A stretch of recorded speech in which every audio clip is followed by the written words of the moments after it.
Fitri yang mendengarkannya hanya geleng-geleng kepala. Ia memperhatikan sang suami yang begitu lahap menikmati makanan di depannya. Fitri merasa ada yang aneh dari Panji. Dari caranya makan sangat berbeda, seperti orang yang tidak pernah merasakan makan daging. "Bang, kok dagingnya rasanya kayak gini?" tanya Fitri. "Kayak gini gimana maksudnya?"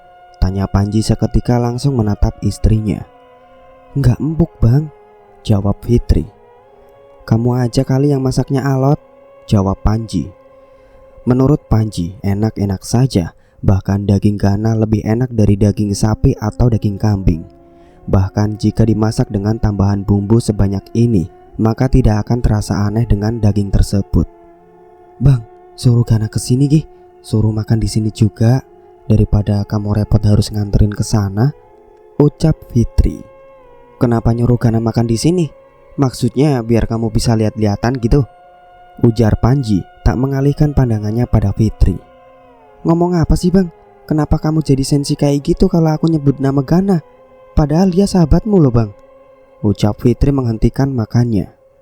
"Gak apa-apa, kenapa kamu jadi yang marah?" tanya Panji. "Gimana aku gak marah coba? Kamu selalu sangka buruk terus sama aku," ucap Fitri sembari beranjak dan meninggalkan Panji sendirian yang masih makan. Panji hanya terkekeh pelan. Bisa-bisanya Fitri marah hanya dengan hal demikian.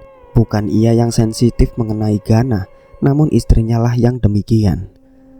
Kini setelah makan siang, Panji mengistirahatkan tubuhnya. Tak terasa mengantuk menyerangnya hingga tidur sampai sore. Singkat cerita, malam itu Fitri menghampiri Panji yang tengah duduk bersantai di teras. Biasanya kegiatan tersebut ia lakukan bersama dengan Gana sambil bergurau ditemani secangkir kopi. Namun kali ini hanya ia seorang diri sambil sesekali menghembuskan asap tembakonya. "Bang, besok ajak aku ke kandang ya. Udah lama gak ngeliat ternak kita," ucap Fitri sambil duduk di samping Panji. "Mau ngapain ikut segala?" jawab Panji sinis. "Mau lihat peternakan aja bang," ucap Fitri. Panji tertawa pelan mendengarkan penuturan Fitri. Ia tahu kini istrinya itu ingin bertemu dengan Gana sudah bisa ditebak. Bahkan sedari tadi Fitri melamun dan uring-uringan karena gelisah Gana yang tidak ada kabar. "Ya udah, besok ikut aja," ucap Panji sembari masuk ke dalam rumah. Entah kenapa ia begitu malas berdekatan dengan Fitri sejak tahu jika istrinya itu sudah berhubungan dengan sahabatnya itu. Kesalahan Fitri benar-benar fatal. Bahkan Panji begitu jijik dengan Fitri yang sudah dicicipi oleh lelaki lain. Keesokan paginya, Panji bergegas ke peternakan bersama dengan Fitri. Kali ini hanya sekedar mengecek saja karena Fitri yang meminta untuk melihat-lihat. Saat tiba di peternakan, terlihat Pak Yasin sedang memberikan makan kambing-kambing. Lelaki parubaya itu bertugas mencari rumput. Beliau diberikan sistem gaji. Sedangkan rumah Pak Yasin tak jauh dari ternak ini, yaitu di depan peternakan yang disekat oleh tanah kosong. "Pak Yasin," panggil Panji. Panji," jawab beliau sedikit kaget. Lelaki tua itu lantas menghampiri Panji dan Fitri, sedikit berbasa-basi mengenai kambing-kambing yang saat ini dipelihara.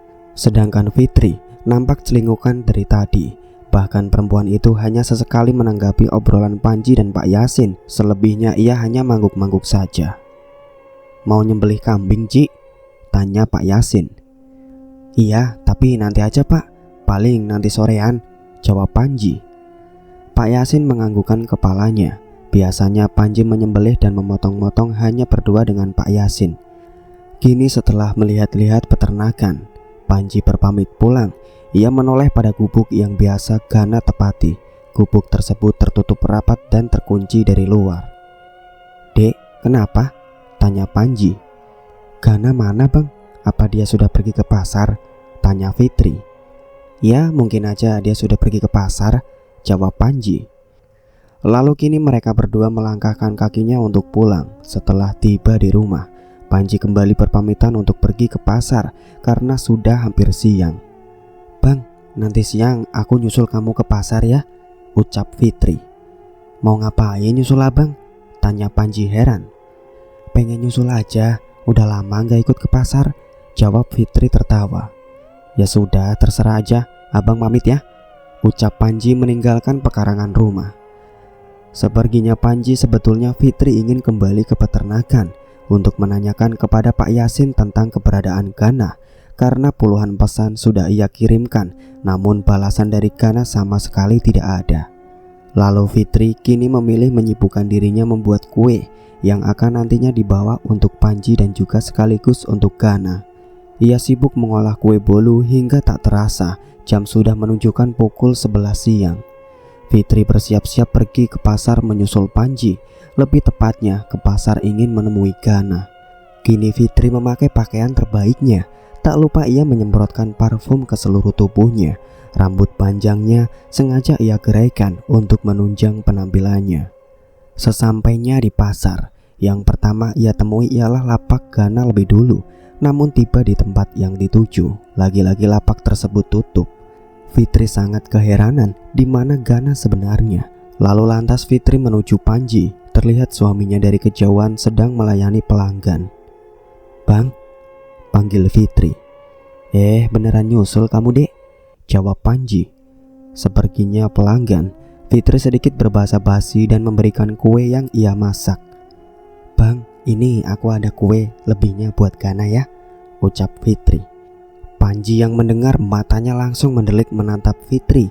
Ia tersenyum lalu berkata, Gana sudah tidak ada. Tidak ada? Kemana dia bang? Tanya Fitri dengan tatapan penuh tanya. Dia sudah berpulang, jawab Panji sambil menikmati kue yang dibawa sang istri. Berpulang? Pulang kampung maksudnya bang? Tanya Fitri. Iya pulang, jawab Panji datar. Hah? Sejak kapan bang? Tanya Fitri keheranan. Sungguh ia terkejut mendengar penjelasan Panji. Tidak tahu sama sekali ia tentang kabar Gana. Bahkan Gana sama sekali belum membalas pesan darinya. Sudah 2 hari yang lalu, jawab Panji lagi. Fitri tercengang. Sejak 2 hari terakhir yang lalu, Panji dan Gana masih baik-baik saja. Mereka tak bertengkar, bahkan beberapa hari terakhir mereka sering mengobrol bareng, sehingga Gana sering datang ke rumah. Kenapa pulang bang? Apa abang memberhentikan dia? Tanya Fitri. Iya, abang berhentikan, tapi ia sendiri yang memilih pulang, jelas Panji terus melahap kue yang ada di depannya. Kenapa abang berhentikan dia bang? Tanya Fitri lagi. Sudah abang katakan dia pulang sendiri, dia yang memilih, jawab Panji dengan tegasnya. Fitri mengembuskan nafasnya. Perasaannya menjadi sedih dan campur aduk. Ada rasa nyeri di dadanya. Tidak menyangka jika Gana pulang tanpa memberi kabar padanya, sedangkan ia terus menunggu kabar dari lelaki hidung mancung tersebut. Kata abang Gana sudah pergi ke pasar. Ternyata abang bohong ya, ucap Fitri. Iya, abang sengaja bohong, jawab Panji menghentikan suapannya. Setelah mendengar kabar tentang Gana, Fitri langsung pulang begitu saja. Tubuhnya seakan lemas mendengar jika Gana sudah pulang. Kini pikiran Fitri melayang pada kejadian beberapa hari yang lalu saat Panji meminta izin keluar kota. Mereka menghabiskan waktu bersama. Bahkan Gana bercerita jika persahabatannya dengan Panji baik-baik saja. Namun entah alasan yang jelas, Fitri malas bertanya lebih banyak lagi pada suaminya.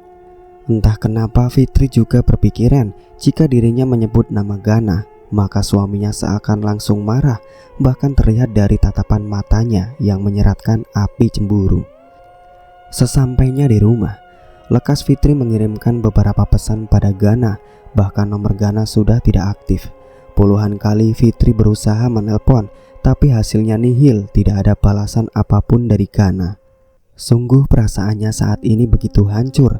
Ia ditinggalkan di saat rasa cinta dan sayangnya begitu besar pada Gana. Ia sangat sakit hati. Di tempat yang berbeda, nampak Panji merasakan rasa yang juga begitu menyakitkan. Istrinya benar-benar seperhatian itu pada sahabatnya. Seharusnya ia sudah sadar dari dulu jika istri dan sahabatnya itu sering melempar candaan saat Gana bertandang ke rumahnya. Genap 1 tahun Gana ikut bekerja dengannya, dan Panji baru mencium adanya perselingkuhan sejak 2 bulan terakhir. Bukti pesan memang tidak pernah ia lihat, namun kerap kali Panji melihat bukti secara langsung kedekatan di antara keduanya di saat dirinya lengah sedikit. Kian hari Panji perhatikan, ia baru sadar jika istri dan sahabatnya itu nampak berbeda. Instingnya begitu tajam, bahkan entah kenapa ia tidak bisa menghilangkan rasa curiga dan perasaan buruknya itu. Walaupun Panji sudah berusaha untuk membuangnya jauh-jauh, namun semakin pula kebusukan itu tercium olehnya. Bahkan saat Gana tidak ada, sang istri justru kelihatan begitu kehilangan. Bahkan terlihat dari raut wajahnya yang begitu bersedih atas perginya Gana. Perih rasanya, Panji menahan perasaannya saat ini. Sangat ingin dia mengutarakan semuanya jika Gana sudah pergi selamanya dari muka bumi ini. Namun ia tidak mau berkata jujur dengan cepat. Biar saja Fitri terus mencari keberadaan lelaki bajingan itu, sehingga nantinya ia berharap bisa membuat Fitri stres karena kehilangan Gana untuk selamanya. Kini Panji memperhatikan cermin kecil yang berada di depannya. Ia memang tidak setampan dan segagah Gana, tapi ia banyak uang, memiliki pekerjaan yang bagus, bahkan ia juga lelaki setia yang cukup satu wanita. Tak pernah sedikit pun ia berniat ingin selingkuh, padahal bisa saja ia melakukannya. Tapi ia berpikir buat apa selingkuh, karena ia ingat Fitri. Namun hanya berduit dan setia tidak cukup bagi Fitri. Panji kalah tampan dari Gana yang sebenarnya ketampanannya itu sering digunakan untuk menjerat wanita. Terbayang diingatannya 1 tahun yang lalu, Gana datang memelas pekerjaan padanya, sehingga ia sudah lama bersahabat akhirnya memberikan pekerjaan untuk Gana, menunggu Gana kembali dipanggil oleh pihak proyek. Beruntung waktu itu Gana menolak untuk tinggal serumah bersamanya, padahal sempat Panji tawarkan, tapi Gana memilih tinggal berdekatan dengan kandang kambing. Andaikan waktu itu Gana setuju, sungguh tidak bisa dibayangkan oleh Panji. Ditambah ia sering pergi keluar kota untuk memeriksa peternakan di sana. Bodoh memang dirinya, namun masih bisa diselamatkan walaupun tetap berakhir hancur seperti ini. Kini Panji pulang ke rumah. Beberapa kali ia memanggil Fitri namun tak ada sautan. Saat pintu terbuka, perempuan itu nampak meringkuk dengan isak tangisnya yang begitu lirih. Ia sibuk menangisi Gana yang hilang tak ada kabar, sehingga panggilan dari Panji ia sama sekali tak mendengarnya. "Dek," panggil Panji. Sadar jika Panji datang, Fitri lekas menghapus air matanya. Bahkan terlihat mata perempuan itu begitu bengkak karena sudah menangis berjam-jam. Panji terbahak menertawakan Fitri, lalu ia menangkupkan tangan kekarnya pada wajah perempuan itu.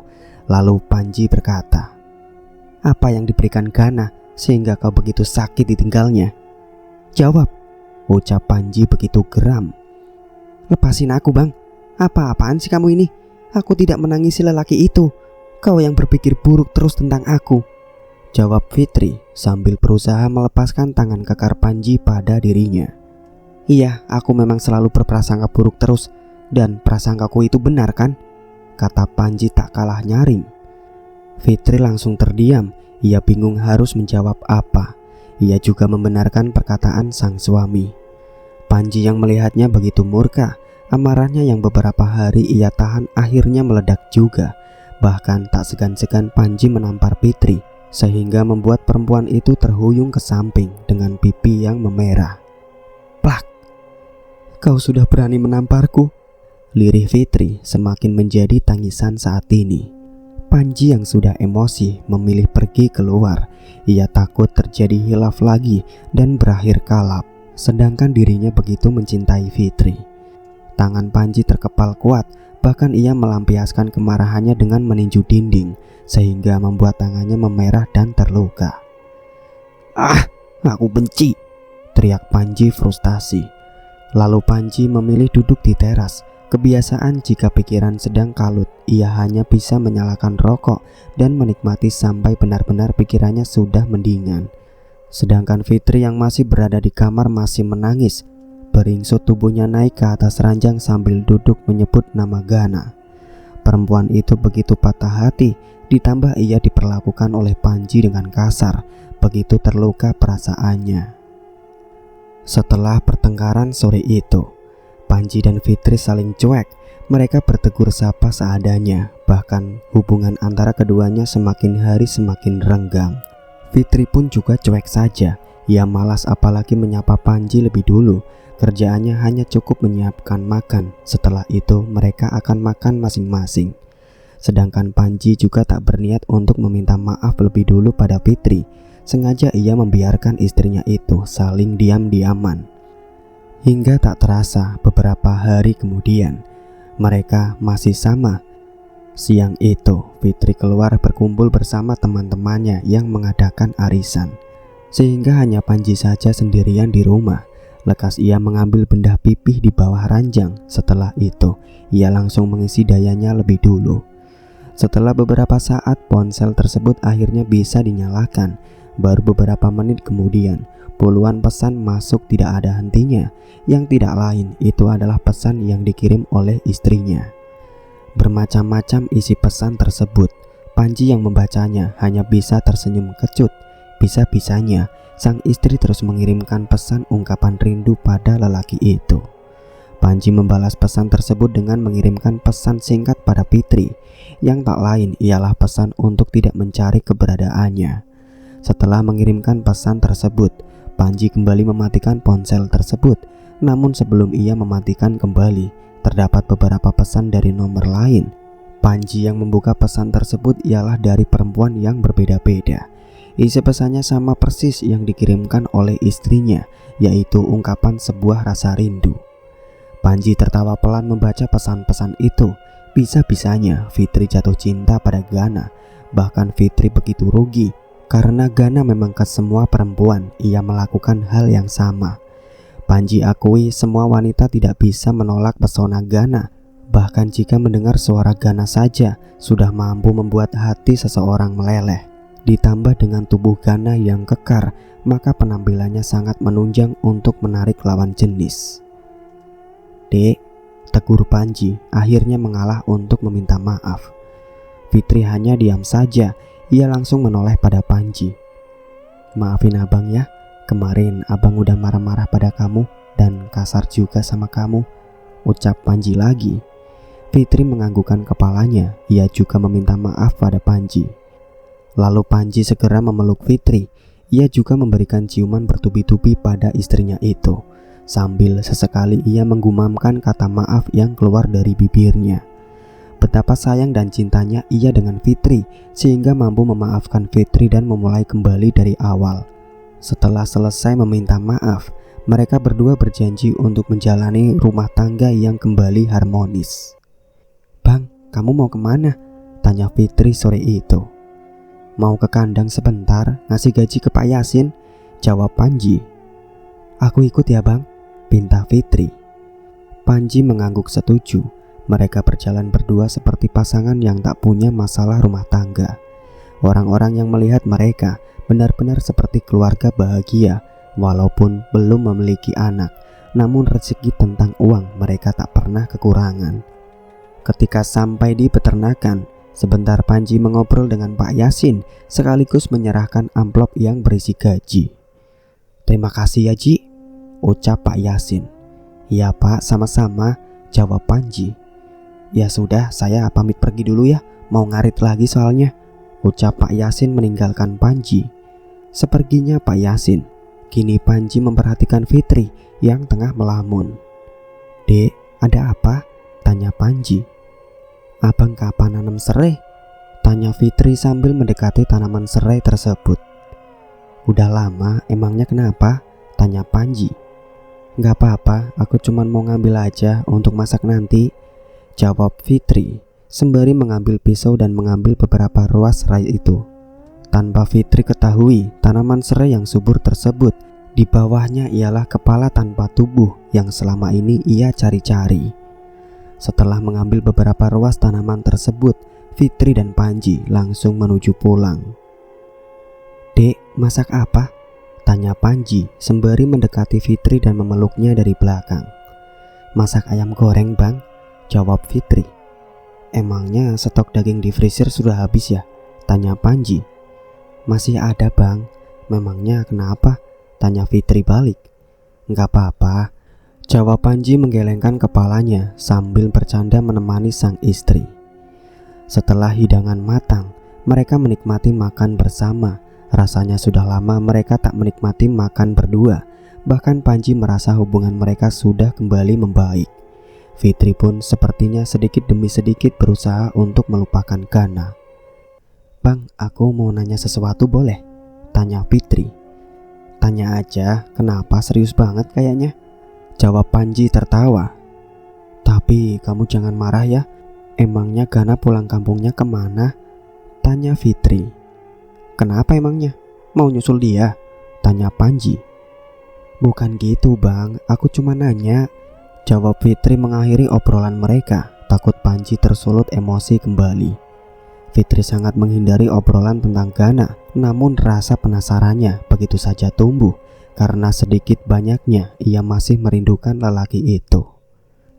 Sore itu, Panji memeriksa daging yang masih tersimpan. Ternyata masih ada stok sisa daging Gana. Ia pikir sudah habis dimakan dan terjual. Ia biarkan begitu saja daging itu membeku, tak mau lagi memakannya karena akhir-akhir ini ia sering merasakan pusing. Lalu Panji memperhatikan ponsel Fitri. HP tersebut diletakkan sembarangan saat di dapur, sedangkan Fitri berada di kamar. Panji mengambil ponsel tersebut. Ia membuka isi pesan yang dikirim oleh Fitri. Ternyata Panji salah. Ia pikir istrinya tidak memikirkan Gana lagi, tapi nyatanya Fitri masih mengirimkan pesan-pesan dan mengharapkan lelaki itu kembali. "Astaga," gumam Panji geleng-geleng kepala melihat isi pesan dari Fitri. Sedangkan Panji sudah beberapa terakhir ini tidak pernah menyalakan HP Gana. Ia pikir Fitri juga benar-benar berubah dan tidak mungkin menghubungi Gana lagi. Setelah melihat pesan yang dikirim pada Gana, ia juga melihat-lihat pesan yang dikirimkan oleh Fitri pada siapa saja. Sisanya hanya teman perempuan semua. Namun matanya tiba-tiba saja melihat pesan yang dikirimkan oleh temannya. Pesan tersebut berisi semangat dari temannya yang menyuruh Fitri memperjuangkan cintanya, yang lain ialah Gana. Panji tertawa sumbang melihat pesan itu. Bisa-bisanya sang teman memberikan semangat pada Fitri untuk menggapai cinta Gana. Lalu ponsel tersebut ia letakkan kembali. Jarang-jarang ia bisa melihat HP Fitri. Biasanya perempuan itu akan menyimpan HP-nya tak sembarangan karena tidak mau privasinya kelihatan Panji, padahal ia adalah suami sendiri. Lalu setelah itu Panji menyusul Fitri ke kamar. Terlihat perempuan itu sehabis mandi, aroma sabun menguar pada tubuhnya. Rambutnya basah tercium semerbak sampo yang begitu wangi. Jiwa kelelakiannya seakan-akan meminta haknya setelah matanya melihat perselingkuhan itu. Hingga saat ini ia tidak berniat menyentuh Fitri, walaupun perempuan itu sering menawarkan diri. Entah kenapa Panji menjadi tidak nafsu pada Fitri, sehingga ia mampu menahan perasaan inginnya itu. "Bang, kenapa ngeliatin aku segitunya?" tanya Fitri yang merasa diperhatikan. "Gak apa-apa, abang cuman mau bilang kamu mandinya lama banget," jawab Panji. "Nungguin aku ya bang," ucap Fitri sembari mendekati Panji dengan balutan handuk lalu memeluknya. Panji pasrah saja kala didekati oleh Fitri. Ia menginginkannya, namun saat Panji ingin membalas pelukan dan ingin mencumbu Fitri, tiba-tiba ia terbesit tentang Fitri yang bergumul berbagi peluh dengan Gana. Bayangan itu masih begitu ingat di pikiran Panji, bahkan sangat mengganggu. Padahal ia sudah berusaha untuk memaafkan Fitri, tapi ia masih belum ikhlas jika Fitri disentuh oleh lelaki lain. "Kenapa abang menolak aku?" tanya Fitri. "Abang tidak menolak, tapi abang lagi gak enak badan," jawab Panji. "Tapi itu sudah kesekian kalinya bang," ucap Fitri. "Sudahlah dek, abang mau keluar dulu sebentar," kata Panji bangkit dari pembaringan. Fitri meringkuk kesal. Padahal ia menginginkannya, tapi Panji malah menolaknya. Entah apa alasannya, namun jika hendak memulai permainan, suaminya itu sering memberikan alasan tak enak badan. Sedangkan Fitri tidak tahu menahu jika dirinya sudah dipergoki oleh Panji saat berhubungan dengan Gana waktu itu. Ia tidak tahu karena waktu itu Panji membiarkan kedua insan itu menyelesaikan permainannya hingga benar-benar puas dan memilih pergi. Malam itu, saat Panji keluar rumah, kini hanya Fitri sendirian duduk di meja makan sembari menikmati minuman hangatnya. Sedangkan tangannya sibuk membalas pesan dari temannya. Kebetulan dari jarak meja makan dengan freezer tidak begitu jauh. Entah kenapa ia merasakan adanya keberadaan Gana di dekatnya. Sesekali ia menoleh pada sudut rumahnya, memastikan jika yang ia dengar ialah suara Gana yang memanggilnya. "Fitri," panggil suara itu dengan lirih. Seketika Fitri terperanjat kaget, suara itu benar-benar nyata. Tapi saat ini ia hanya seorang diri di rumah. Jikalau ada yang masuk ke rumah, mana mungkin, sedari tadi rumahnya terkunci dari dalam. Aku hanya terlalu berhayal," gumam Fitri sembari membuang jauh pikiran buruknya. Ia kembali fokus memainkan ponselnya, membalas pesan dengan teman-temannya. Kini jam menunjukkan pukul 9 lewat. Fitri memutuskan pergi ke kamar untuk tidur. Sedangkan Panji belum pulang. Suaminya itu akan pulang larut karena ada urusan di luar. Tak perlu juga ia menunggu Panji, karena mereka masing-masing memiliki kunci rumah cadangan. Kini Fitri tertidur pulas. Saat ia terlelap, ia merasakan ada tangan yang menyentuh wajahnya. Tangan itu begitu dingin sedingin es, sehingga membuat tidurnya terganggu. "Dingin banget bang tangan kamu," gumam Fitri sambil membalikan badannya. Tak ia hiraukan tangan itu yang menyentuh pipi Fitri. Bahkan tangan itu semakin membelai lembut wajahnya, sehingga membuat Fitri terbangun. "Kenapa bang?" gumam Fitri masih tak membuka matanya. "Kamu lagi pengen ya?" sambung Fitri lagi. Fitri merasa geli wajahnya dibelai-belai tangan itu, sehingga membuat Fitri sebal dan bangkit dari tidurnya. "Bang, kamu mengganggu Ti," ujar Fitri menggantung ucapannya saat ia sudah duduk. "Bang," panggil Fitri. Fitri kembali memanggil berkali-kali, bahkan dirinya juga menengok ke lantai dan seluruh ruangan, tapi tak ada Panji di kamar. "Bang," panggil Fitri lagi. Tak ada sahutan, bahkan di kamar mandi pun tidak ada. Fitri mendengus kesal, ia sadar ternyata ia cuma mimpi. Fitri kembali merebahkan tubuhnya. Tidak lama setelah itu terdengar suara deru motor yang berhenti di pekarangan rumah. Pintu utama terbuka, tak lain ialah Panji yang datang. "Dek, kok belum tidur?" tanya Panji. "Kebangun bang, aku pikir abang udah pulang tadi," kata Fitri. "Abang baru sampai, maaf ya lama, soalnya teman-teman masih ngumpul," jelas Panji. Fitri semakin yakin jika tadi ia hanyalah mimpi. Namun anehnya, ia merasa jika yang ia rasakan tadi benar-benar nyata. Bahkan pipinya merasa bahwa ada tangan dingin yang menyentuh dan membelainya. Bahkan ia berpikir jika itu adalah Panji, tapi ternyata Panji baru saja tiba. Fitri masih terdiam mencerna apa yang terjadi pada dirinya, sehingga tiba-tiba ia merasa bulu kuduknya meremang dan berpikir jika yang tadi menyentuhnya ialah sosok hantu. "Dek, kok bengong?" ucap Panji saat keluar dari kamar mandi. Enggak apa-apa bang," ucap Fitri tersenyum sambil menggelengkan kepalanya. "Ya sudah, tidur aja lagi, abang juga udah ngantuk nih," ucap Panji merebahkan tubuhnya di sisi Fitri. Seperti biasanya, Panji belum bisa memberikan kehangatan pada Fitri. Ia masih tidak sanggup dan tidak ikhlas jika harus melakukannya pada Fitri. Beberapa saat mereka sudah tertidur. Malam yang dingin sangat pas berada di peraduan yang hangat. Kini jam menunjukkan pukul 2 dini hari. Tiba-tiba Panji terbangun karena merasakan tenggorokannya begitu haus. Ia bangkit dari pembaringan dan menuju dapur. Ruang yang gelap dan rumah yang cukup lumayan besar. Begitu sunyi karena hanya ia dan istrinya yang menempati. Baru tiba di ambang pintu kamar, ia kembali berbalik. Ia ingin membuang hajat lebih dulu, baru ia menuju dapur. Setelah beberapa saat ia berjalan menuju dapur bagian belakang. Di bawah penerangan yang remang-remang, mata Panji yang setengah ngantuk menghentikan langkahnya. Belum sampai di dapur, Ia berhenti karena melihat sebuah siluet bayangan yang melintas di dekat penyimpanan daging. Panji menatap sekitar yang gelap, matanya awas dan berhati-hati jika ia adalah maling. Ia mengambil sebuah guci untuk berjaga-jaga. Jika orang jahat, ia siap menghantam benda tersebut.